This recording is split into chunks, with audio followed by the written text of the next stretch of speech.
আসসালামু আলাইকুম। আশা করি সকলে ভালো আছেন। রাজনীতি নিয়ে কথা আমি কখনোই বলি না, কারণ আমি কোনো রাজনীতি করি না। তবে কিছু জিনিস দৃষ্টিতে লাগে, যেটা না বললেই নয়। রাজনীতির মাঠে আজ এক অদ্ভুত বাস্তবতা চোখে পড়ছে। সেটা হলো যে যারা একসময় ছিল না মাঠে ময়দানে, অলিতে গলিতে, আজ তাদেরকে দেখছি যে তারা সুবিধার লাইনে সবার আগে। কেউ মন্ত্রী এমপির পিএস এপিএস হচ্ছে, কেউ কৃষক কার্ড পাচ্ছে, কেউ ফ্যামিলি কার্ড পাচ্ছে, কেউ চাকরি বাকরির লাইনে সবার আগে, কেউ বড় নেতা হচ্ছে, সুবিধা পাচ্ছে। নানাভাবে তারা বিভিন্ন জায়গায় সুবিধা পাচ্ছে। কারো কাছে সম্মানী ভাতা আসছে, সম্মানী খাম আসছে, দাওয়াত কার্ড আসছে। কিন্তু এই তো কয়েকদিন আগেও তাদেরকে দেখা যায়নি। কিন্তু সেই সময় যারা মামলা হামলার শিকার হয়েছে, সেই সময় যারা পথে ঘাটে ঘুরে বেরিয়েছে, সংসার ত্যাগ করে ফসলি জমির ভিতর গিয়ে ঘুমিয়েছে, মশার কামড় সহ্য করেছে, জেল খেটেছে, জুলুমের শিকার হয়েছে, চরম নির্যাতনের শিকার হয়েছে, তাদেরকে কিন্তু আজ ফ্রন্ট লাইনে দেখা যাচ্ছে না। বরং নির্বাচনের আগে যদিও বা তাদেরকে মাঠে ময়দানে খুব দেখা গিয়েছে, সামাজিক যোগাযোগ মাধ্যমে তাদের প্রচুর প্রচারণা চলেছে, সম্মুখ সারিতে দেখা গিয়েছে। কিন্তু যখন দেখছে যে ফ্যামিলি কার্ড, কৃষক কার্ড, সম্মানী ভাতা, দাওয়াত কার্ড, তাদের নামে কিন্তু তাদের ফেসবুকে কিন্তু সে সমস্ত ছবি আর প্রচার হচ্ছে না।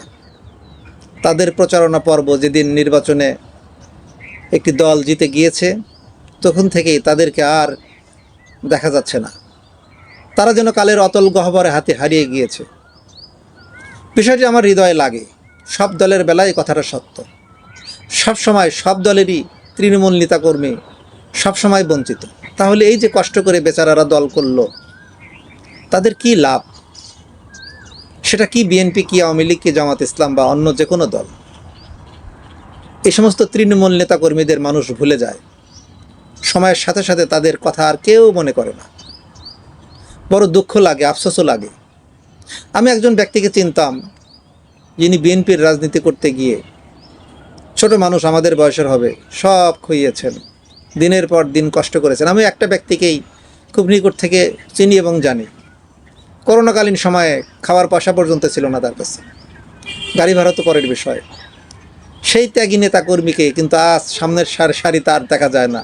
নির্বাচনের আগে যাও বা দেখতাম অনেক প্রচার প্রপাগান্ডা চালাতেন। এখনও ফেসবুকে বিএনপির জন্য এমন প্রচার প্রপাগান্ডা, বাস্তবে অলিতে গলিতে গুলি খেয়ে মরতে নিয়েছিলেন, ধরা পড়লে ফাঁসি হয়ে যেত, এরকম অবস্থাও তার হয়েছিল।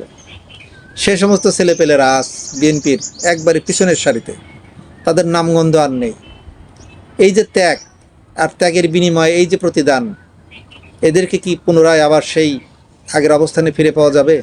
যাদের ত্যাগের বিনিময়ে একটি দল দাঁড়ায়, যাদের ত্যাগের বিনিময়ে, যাদের রক্তের, যাদের সংগ্রাম, যাদের আন্দোলন, যারা রাজপথে বুক চিতিয়ে দাঁড়ায়, তাদেরকে মূল্যায়ন না করলে কোনো দলই আসলে বেশি দিন টিকে থাকতে পারে না। তার সবচেয়ে জ্বলন্ত প্রমাণ আওয়ামী লীগ। আওয়ামী লীগের জন্য যে সমস্ত তৃণমূল নেতাকর্মী জীবন দিয়েছিল, জীবন বাজি রেখেছিল, অর্থ ব্যয় করেছিল, জমি বিক্রি করেছিল, সংসার ত্যাগ করেছিল, সন্তানের মুখে আহার দেয়নি, দলের পিছনে সেই টাকা ব্যয় করেছে, নিজের জীবনের নিজের সুখের কথা চিন্তা করেনি, নেতার ডাকে জীবন বিলিয়ে দেওয়ার জন্য সম্মুখ সারিতে গিয়েছে। সেই সমস্ত ক্ষুদ্রমানের কর্মীদের মূল্যায়ন না করার কারণেই কিন্তু শেষ সময় যখন আওয়ামী লীগের সার্ভিস প্রয়োজন ছিল, ওই সমস্ত নেতাকর্মী, তাদেরকে কিন্তু আর তারা পাশে পায়নি। তখন তারা আর জীবন দেওয়ার জন্য আসেনি। কিন্তু যারা মাঝপথে এসে সুবিধা আদায় করেছিল, যারা ফেসবুকে ছবি দিয়ে দিয়ে বিভিন্ন জায়গায় প্রচার করে চাঁদাবাজি করত, যারা আওয়ামী লীগের নাম ভাঙিয়ে সম্পদ করেছে, তারা কিন্তু সেই সময় হয় লন্ডন নয় আমেরিকা পালিয়ে গিয়েছে, অথবা ভারতে পালিয়ে গিয়েছে। তাদেরকে সে আন্দোলনের মাঠে দেখা যায়নি। কিন্তু যাদেরকে পাওয়ার কথা ছিল, তারা ওই যে দীর্ঘ সময় বঞ্চিত হওয়ার কারণে পরে শেষবেলায় কিন্তু তারা ক্ষুব্ধ হয়ে আর সেই যখন প্রয়োজন, সেই প্রয়োজনের সময় তারা আর ময়দানে এসে দাঁড়ায়নি, যে কারণে একটি দলের পতন খুব সহজ এবং ত্বরান্বিত হয়েছিল। ঠিক একইভাবে যারা বিএনপির জন্য জীবন যৌবন সব ত্যাগ করেছে, দিনের পর দিন জেল খেটেছে, 17 বছর ঘরে ঘুমাতে পারেনি, আমাদের এলাকাতে এরকম বহুত ভাই ব্রাদার রয়েছে যারা দিনের পর দিন আন্দোলন করেছে, সংগ্রাম করেছে। আজ তাদের অবমূল্যায়ন দেখলে মনে হয় যে হয়তোবা তাদের পরিণতি আবার সেই রকম না হয়।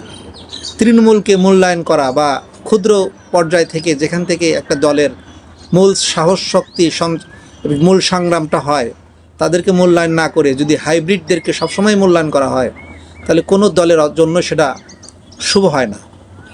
আজ যাদেরকে ফেসবুকে দেখছি ছবি প্রচার করতে, যাদেরকে দেখছি সম্মুখ সারিতে গিয়ে অনেক প্রচার প্রপাগান্ডা করতে, তারা কিন্তু সেই সময়েও সুবিধাই ছিল।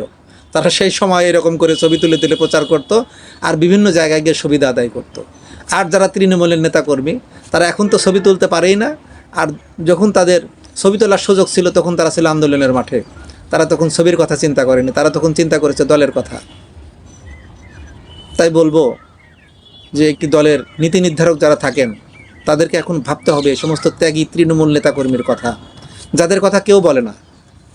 তারা এতটাই অভিমানী যে তারা নিজেদের কথা নিজেরাও বলে না। আজ আমাদের মতো অরাজনৈতিক ব্যক্তিদেরকে তাদের কথা বলতে হয়। সব দলের জন্যই কিন্তু কথাটা সত্য। আমি শুধু বিএনপিকে উদ্দেশ্য করে মেনশন করে কথাটা বলছি না। যারা আওয়ামী লীগ করে, আওয়ামী লীগের সেই সমস্ত নেতাকর্মীকেও ভাবতে হবে যে তারা যাদেরকে নেতা বানিয়েছিল তারা কিন্তু এখন মাঠে নেই। এখনও কিন্তু যারা মাঠে আছে, ওই দুঃসময় তারাই মাঠে ছিল। এই সমস্ত তৃণমূলদেরকে তারা মূল্যায়ন করেনি দেখেই তাদের আজ এই অবস্থা। একইভাবে যে দলটা সবচেয়ে বেশি মূল্যায়ন করার কথা, যে দলের ম্যানিফেস্টোই ছিল এই কর্মীদের মূল্যায়ন করে সামনের দিকে এগিয়ে যাওয়া, তারাও কিন্তু আজ সেই পথে হাঁটছেন, তৃণমূলকে মূল্যায়ন করছেন না। তৃণমূলের হাজার হাজার নেতাকর্মীর অভিমান অভিযোগ ফেসবুকে দেখা যায়, পত্রপত্রিকায় দেখা যায়, এলাকায় গেলে দেখা যায়। কিন্তু সুবিধার বেলায় কিন্তু সেই সমস্ত সুবিধাবাদী, ওই সময়ে 17 বছর আওয়ামী লীগের থেকে যারা সুবিধা নিয়েছে, এখনও তারা সেই সুবিধা নিচ্ছে এবং সুবিধাতেই তারা আছে, তারাই কিন্তু এখন মূল্যায়িত হচ্ছে। অথচ তৃণমূলের সেই সমস্ত নেতাকর্মী কিন্তু সে আগের মতোই অবমূল্যায়িত হচ্ছে। বিষয়টি ভেবে দেখবেন। ঈদের ছুটিতে বেড়াতে সেই রকম বেশ কিছু নেতাকর্মী এখন আমার সামনে বসে আছে, আমি কথা বলছি, তারা শুনছে। তাদের মনের কথাটা আমি অভিব্যক্তি করে প্রকাশ করে দিলাম।